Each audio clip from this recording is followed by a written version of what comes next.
What does restricted mean on Instagram?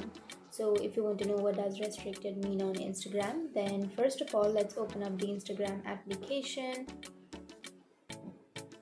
And after opening your Instagram, now you can simply go to your profile, which is on the bottom right, and then you can go for the upper right corner, which has that three-barred icon, and then you can simply go for settings and privacy.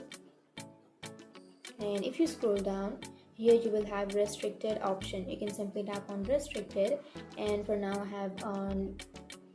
I have not restricted anyone, but if you restrict someone, then it will protect you from unwanted interactions without having to block or unfollow people. So this is a simple way to block them, but without blocking them you can simply restrict them.